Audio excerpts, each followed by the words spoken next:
Ya, kembali lagi di konten bereaksi ya. Kali ini kita menonton film bukan dari Indonesia Ya. ataupun dari Amerika. Hmm, Adalah film dari Jepang. betul. Yang kita menonton film The Boys and the Heron. alias Kimitachi wa do Ikiruka.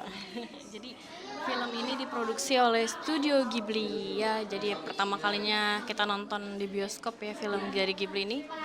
Terus disutradarai oleh Hayao Miyazaki.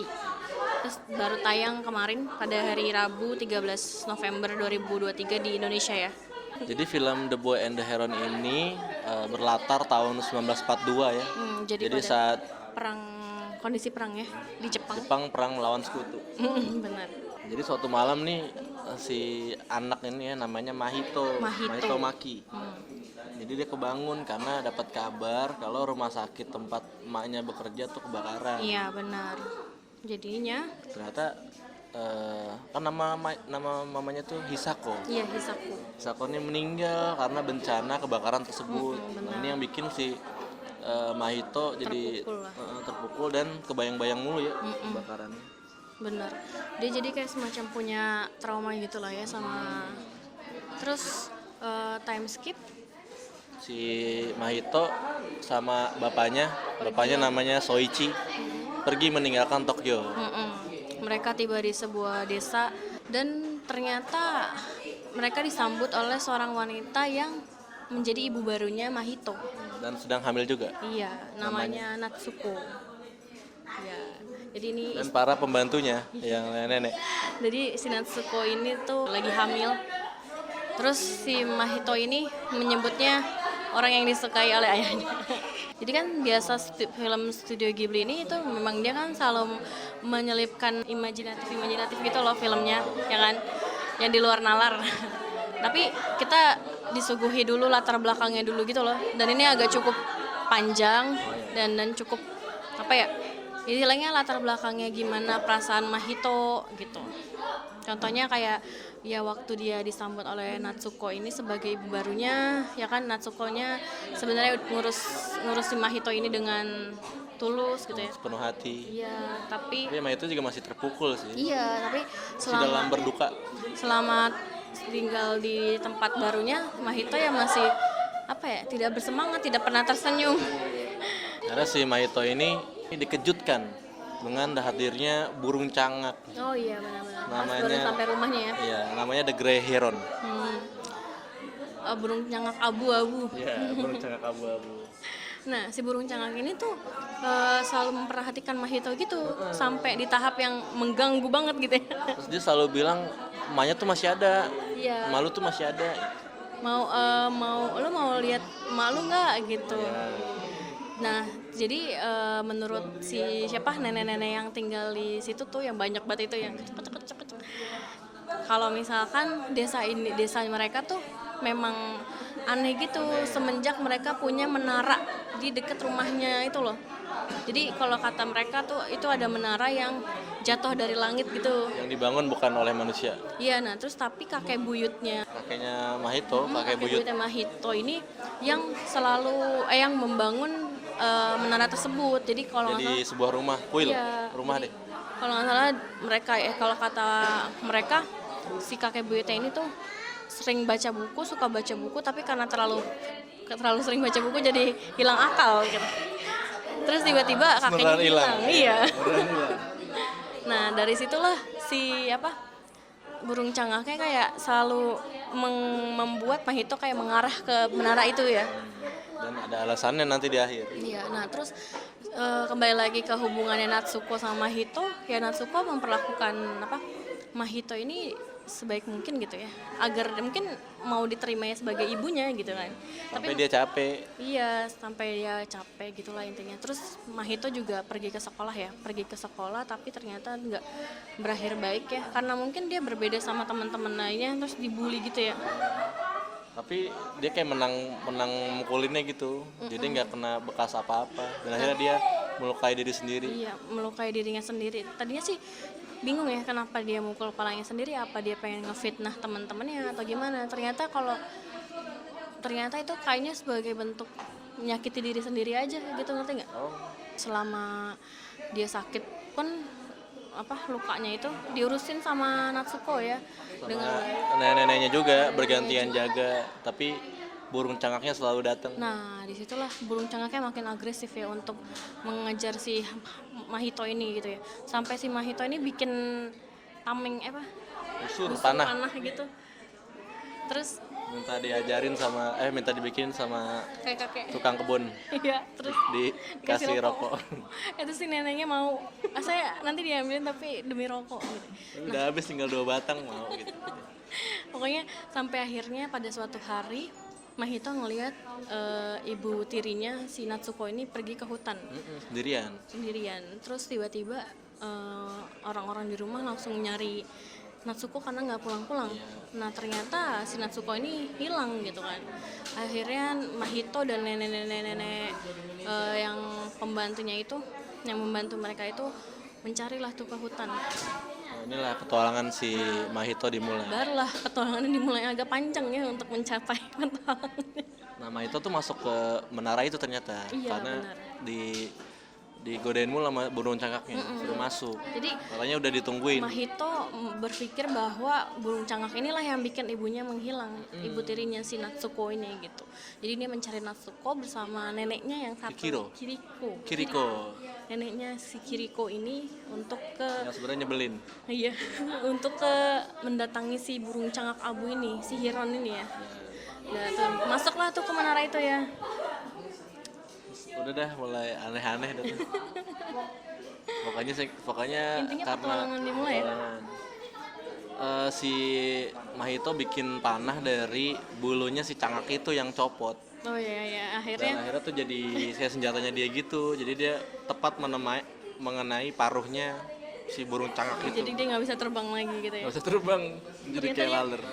di dalamnya ada sosok manusia gitu Iya, ya, ada semacam manusia manusia gitu. gitu.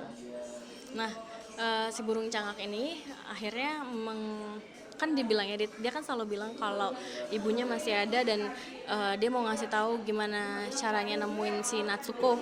Akhirnya dibawalah tuh tenggelam mereka ke dunia lain. Dan sebuah pulau tidak berpenghuni. Yang diisi oleh burung-burung parkit dan burung apa tuh? Pelikan. Pelikan. Tapi burung pelikannya makan orang. Dan terus, nah di dunia lain itu, yang dunia imajinasi itu, ketemulah dia sama Kiriko Versi muda. versi muda. Yang dia bisa Jadi pelaut. tangguh ya. Iya, pelaut. Di tempat tinggalnya Kiriko inilah dia baru tahu bahwa Itu adalah dunia yang berbeda tapi masih berhubungan ke dunia paralel gitu. Nah, terus si Kiriko ini kan nangkep ikan yang besar, yang sangat aneh, yang ikannya lebih besar sama perahu mereka. Terus warga nelayan hantunya datang untuk jadi beli ikan. karena dia nggak bisa nangkap sendiri. Nah, terus ternyata ikan ini juga untuk memberi makan wara-wara yang bisa lumung gitu, lucu banget. Jadi mereka tuh harus terbang gitu. Nah, pokoknya pas malam hari, pas bulan purnama muncul ya, wara-wara ini tuh Terbang. Karena dia udah dewasa. Nah, karena udah dewasa dia terbang. Nah, terbangnya inilah menandakan bahwa sebuah kelahiran gitu ya. Jadi si wara-wara ini terbang ke atas. Nah, kalau kata Kiriko, ketika di atas ini mereka akan lahir Sebagai bentuk manusia. Iya, betul. Tapi dimakan sama burung-burung pelikan. Makanya belum pelikannya ditembakin sama Hime. Muncullah Hime. Hime si gadis api. Iya, gadis api. Jadi pas dia udah tinggal sama Kiriko, akhirnya dia disuruh pergi ya. Iya, jadi dia mau cari Natsuko, kan memang tujuannya adalah mencari Natsuko. Dia ditemanin sama burung cangak tadi, akhirnya menjadi best friend ya. Iya. Menemani perjalanan si Mahito untuk nemuin Natsuko. Nah, terus pas di perjalanannya baru dia ketemu ditolong sama Hime. Karena mau dimakan Sama burung parkit. Burung parkitnya saking serakahnya dia mau makan manusia juga gitu. Terus akhirnya dibawalah dia ke sebuah tempat kayak apa sih namanya? Menaranya itu ya. Ketemu Natsuko-nya, tapi Natsuko-nya tuh malah bilang mau persalinan. Dia mau persalinan, tapi pas ditemuin ternyata Natsuko bilang, "Kenapa kamu di sini? Aku tuh benci kamu." gitu. Mungkin saking kayak Kesel kali dia ya, nggak dianggap diorangin. sama ibu, nggak dianggap ibu gitu ya.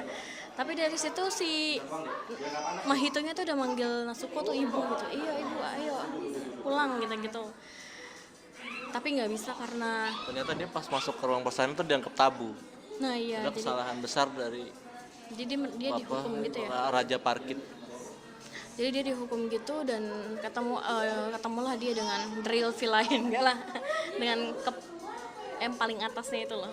Kayak buyutnya. Iya, ternyata itulah kakek buyutnya yang membuat dunia Membuat paralel dunia itu ya. berdasarkan batu. Jadi ini batu sudah seimbang. Dunia. Tapi dia udah terlalu tua, dia butuh penerus dari keturunannya langsung. Makanya dia mau minta Mahito Dan untuk dia mengundang Mahito untuk jadi penerusnya. iya, dan dia memanfaatkan Hime ya untuk membuat perjanjian dengan Mahito lah istilahnya gitu. Tapi ternyata kejadian itu digagalkan oleh setan sendiri. Iya. Intinya Dan ternyata si Hime adalah tonton sendiri. akankah dia bertemu ibunya yang sudah meninggal? Apakah dia bisa nyelamatin Natsuko? Ya. Jadi kalau kita nonton Ghibli tuh kayak Losing my mind. nggak kayak kamu lagi mimpi pas demam, tau nggak? Ya kan aneh-aneh gitu loh. Tiba-tiba ada apa? Iya gitu, tapi lucu Lucu. dan seru gitu. Cuman nggak mungkin lah ya Hayao Miyazaki cuma menggambarkan cerita ini tanpa adanya makna terselubung. Tapi kita nggak usah pusing sama maknanya, cukup nikmati alurnya aja gitu ya. Nikmatin aja alurnya. Iya, karena kalau kita nyari maknanya malah nggak sesuai dengan pusing sendiri gitu. Jadi nikmatin alurnya aja. Pokoknya intinya ini perjalanan tentang Mahito menerima duka kehilangan ibunya, ya kan?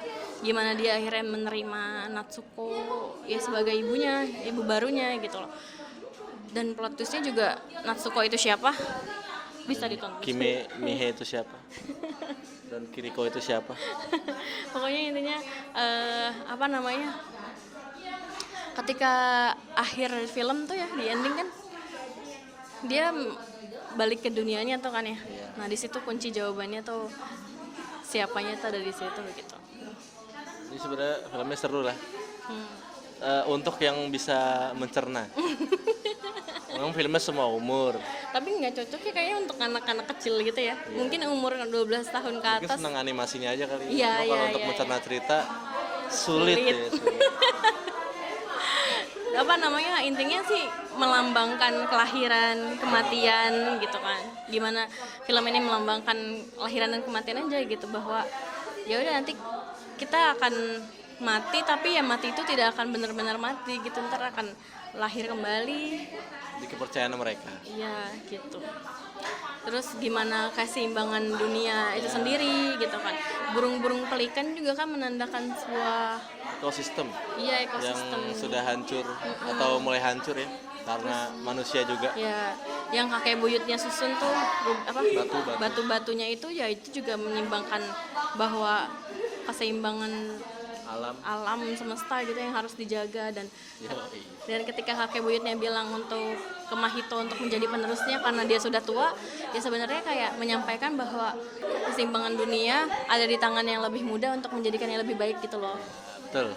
Gitu ya, dalam sih cuman nggak bisa ditangkap secara eksplisit ya, harus benar-benar dimaknai dengan Implisit. betul sekali. Kalau aku kan emang suka nonton film Ghibli ya.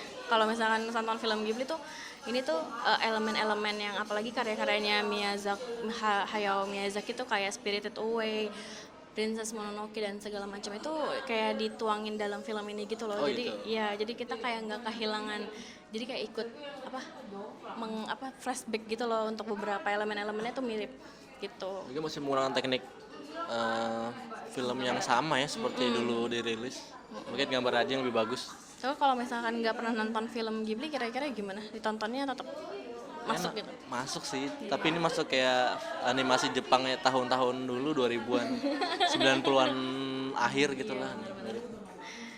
Jadi tetap bisa dinikmatin dengan baik gitu ya? Ya. Sampai di skor ya untuk The Boy and the Heron berapa kira-kira? 8,5/10. Ya, sama 8,5/10. Seru banget. Animasi terbaik ya dari Jepang. Mungkin jadi bisa kalian tonton sebelum hilang ya, karena sebenarnya pendek ya, Iya, terbatas. iya.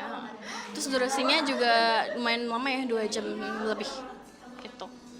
Dengan satu harga di semua bioskop. Iya, betul. Nggak satu harga juga sih, cuma minimalnya adalah 45.000. 45.000. Oke, segitu aja dari kita. Sampai ketemu di konten bereaksi selanjutnya dengan film-film yang masih banyak ya sampai akhir tahun ini. Betul, ditunggu. Jangan lupa like, comment, dan subscribe. Bye-bye.